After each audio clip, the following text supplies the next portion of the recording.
I never meant for this to happen. I never thought it could. But from the moment I saw him, something inside me changed.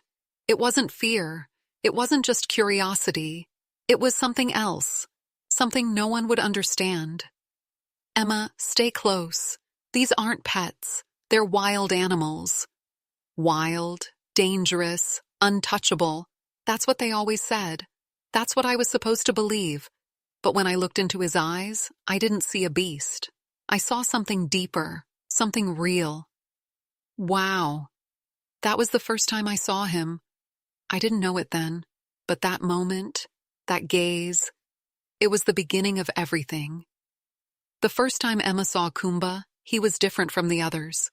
While the other gorillas played, groomed each other, or lazily chewed on leaves, Kumba sat alone, his massive frame still, his deep, dark eyes watching. He wasn't aggressive. He wasn't restless. He was just observing. And for some reason, Emma felt like he was observing her. Days turned into weeks, and every afternoon, she found herself standing by the railing, watching him. At first, he barely acknowledged her presence, but something unspoken passed between them. A slow, quiet understanding. She would sit on the ground just outside the enclosure, sketching in her notebook, glancing up every few minutes. Sometimes, when she looked up, she'd find him staring right back at her. One afternoon, she placed a small red apple on the ground between them, just beyond the bars. Kumba didn't move. He only studied her, his gaze unwavering. She waited. Minutes passed, then finally, slowly, he reached out. His massive fingers curled around the apple, and with careful precision, he lifted it to his mouth. He didn't devour it. He took his time, chewing slowly, his eyes never leaving hers. That was the first time she saw him trust her. From that day on, she started bringing him little gifts, bananas, berries, even flowers she thought he might like.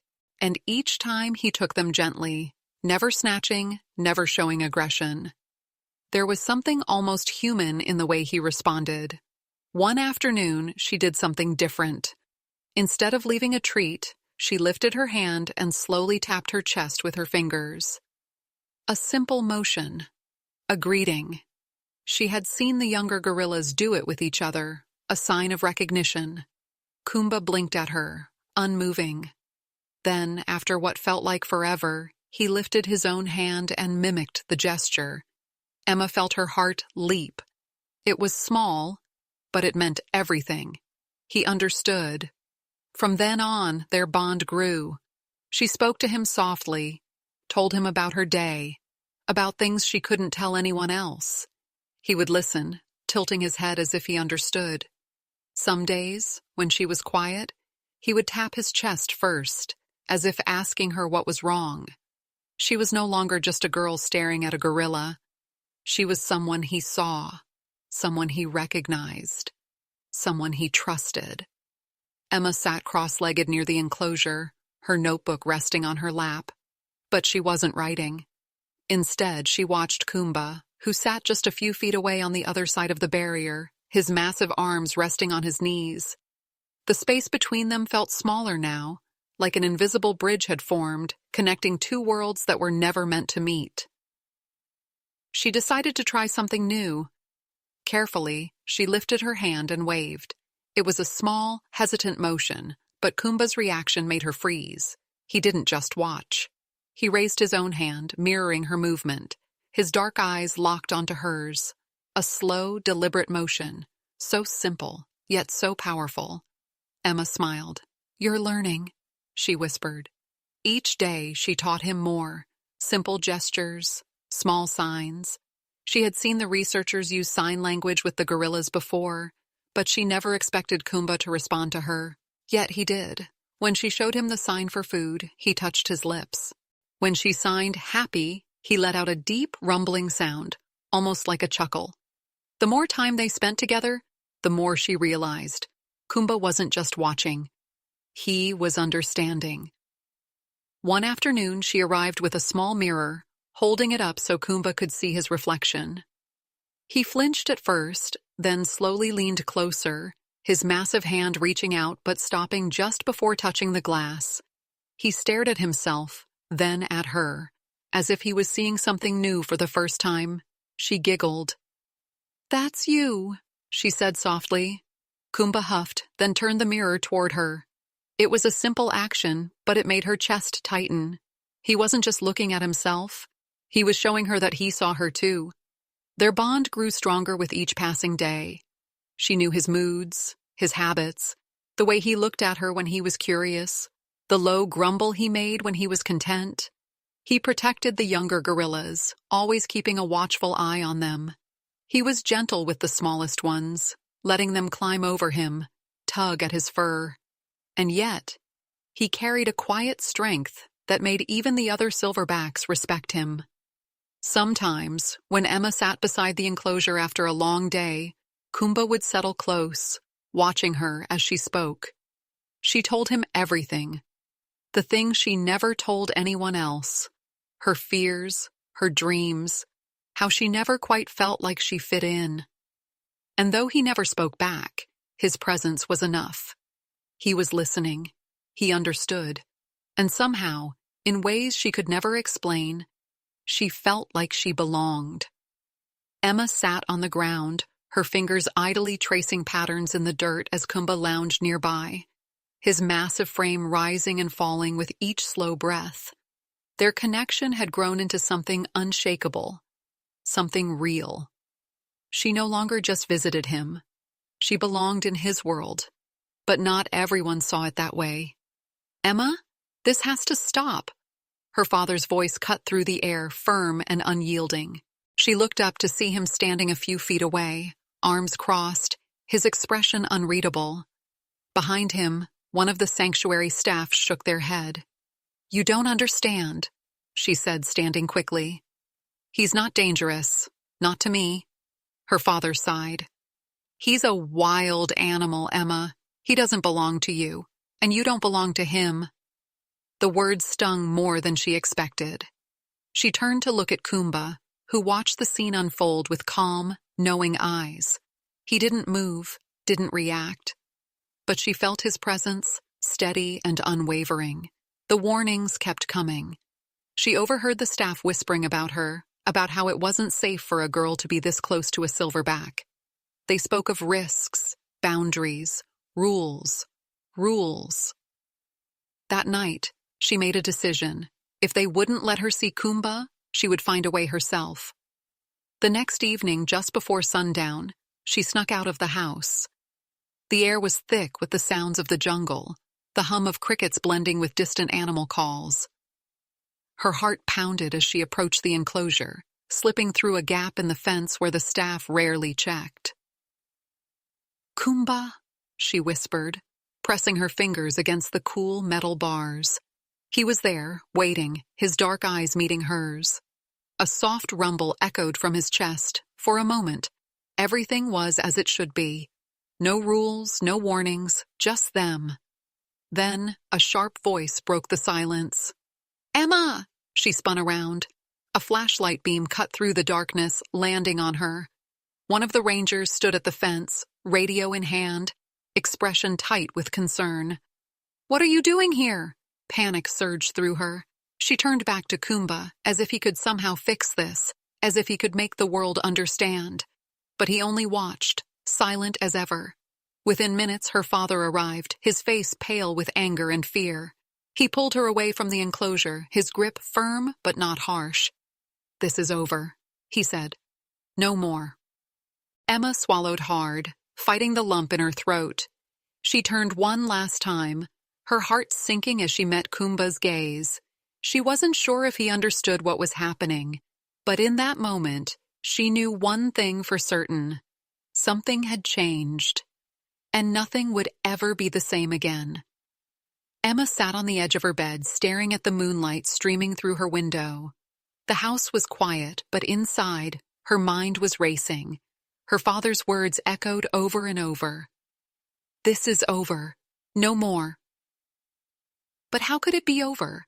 How could she walk away from something so real, so unexplainable? Kumba wasn't just another gorilla in the sanctuary. He was her friend. He was the only one who truly saw her. Tears stung her eyes, but she refused to let them fall. Instead, she clenched her fists, her heart pounding with the weight of the inevitable. She had to see him. One last time. Slipping on her jacket, she moved carefully, her footsteps barely making a sound against the wooden floor. She eased the door open and stepped outside, the cool night air wrapping around her like a secret. The path to the sanctuary felt longer in the dark, every shadow stretching like unseen hands trying to pull her back. But she didn't stop. She couldn't. By the time she reached the enclosure, her pulse was a drum in her ears. She pressed her hands against the metal bars, searching the darkness for him. "Kumba," she whispered. For a moment, nothing. Just the rustling of leaves and the distant call of an owl. Then, a low, familiar rumble. He stepped forward, his massive form emerging from the shadows. His eyes, deep and knowing, locked onto hers. She exhaled shakily, relief washing over her. "I didn't want to leave without saying goodbye," she murmured. "I don't know if they'll ever let me come back." Kumba didn't move, but his gaze held hers, steady and unbroken. Then, slowly, deliberately, he raised his hand and tapped his chest. Emma's breath hitched. It was their sign, the one she had taught him. She pressed her palm to her own chest in return. A moment passed, heavy with unspoken words. Then, the sharp snap of a branch. She turned, heart hammering, as voices cut through the night. Flashlights flickered between the trees. "She's here!" Panic surged through her. She looked back at Kumba, desperation in her eyes. "I have to go," she whispered. "I don't want to, but I have to." Kumba let out a soft, deep exhale. Then, to her surprise, he stepped back. Not out of fear, not out of confusion, out of understanding. The voices grew louder. Her father was close. "I'll come back," she promised, though she wasn't sure if it was a lie. She turned and ran, her feet barely touching the ground. As she disappeared into the night, she didn't dare look back. Because if she did, she wasn't sure she'd be able to leave. Emma sat in silence, staring out of the car window as the sanctuary disappeared behind her. Her father hadn't spoken since they left, and she didn't try to break the silence. What was there to say? Everything felt empty. The morning after she was caught sneaking out, her father made the decision final. No more visits, no more Kumba. The staff agreed it was too dangerous, too unnatural. They told her she would forget, that this was for the best. But they didn't understand. Days turned into weeks. She went through the motions. School, home, dinner. But it all felt distant. She barely spoke, barely ate. At night she dreamt of Kumba, of his deep, knowing eyes, the way he mirrored her gestures, the quiet comfort of his presence. She woke up reaching for something that wasn't there. One evening, as she sat on the porch, staring at the fading sky, her father joined her. He didn't say anything at first, just leaned against the railing. Then, after a long pause, he sighed. "You miss him, don't you?" She swallowed hard. "More than anything." Another pause. Then, softer this time. "I'm sorry, Emma." It wasn't an apology for taking her away. It was an apology for not understanding. The days dragged on, but nothing changed. Until one evening, a news report flashed across the television screen. Her mother turned up the volume. The words hit Emma like a punch to the stomach. Sanctuary faces uncertain. Future after funding cuts. Possible relocation of wildlife. She sat up, gripping the armrest. The footage showed the gorilla enclosure, Kumba among them. He sat in his usual spot, unmoving, staring past the camera as if he knew. Emma's heart pounded. No, this couldn't be happening. Her father shifted beside her, reading the concern on her face. "Emma," she turned to him, desperation in her eyes. "I need to see him before it's too late." For a long moment, he didn't respond. But something in his expression softened, and that was all she needed. Emma gripped the car door handle as her father pulled up to the sanctuary gates. The place that once felt like home now looked different, quieter, heavier, like a storm had just passed through. The usual chatter of staff and visitors was gone, replaced by hushed voices and hurried footsteps. She barely waited for the car to stop before pushing the door open and stepping out. The moment her feet hit the ground, she was moving. Her father called after her, but she barely heard him. Her heart pounded in her ears as she ran toward the enclosure, her breath coming in short, desperate gasps. Please, let him still be here. She reached the fence, her fingers gripping the metal as her eyes searched wildly. The space that once felt like its own world was now filled with empty crates and scattered equipment. Some of the gorillas were already gone. Others were being led into transport cages. And then she saw him, Kumba. He sat near the center of the enclosure, his massive frame still, his dark eyes locked onto the chaos around him. He wasn't fighting. He wasn't running. He was just watching, just waiting. Her chest tightened. Kumba! His head snapped toward her, and for a moment, everything else faded. The staff, the cages, the warnings, all of it disappeared. Only them. She pressed her palm to her chest, the silent gesture that had always meant, I see you. Kumba stared at her, unmoving. Then, slowly, he lifted his hand and did the same. Tears burned her eyes. She wanted to climb over the fence, to reach him, to stop this from happening. But before she could move, a firm hand rested on her shoulder. Her father. His voice was soft, but final. Emma, we can't stop this. Her throat tightened. She turned to him, pleading. There has to be something we can do.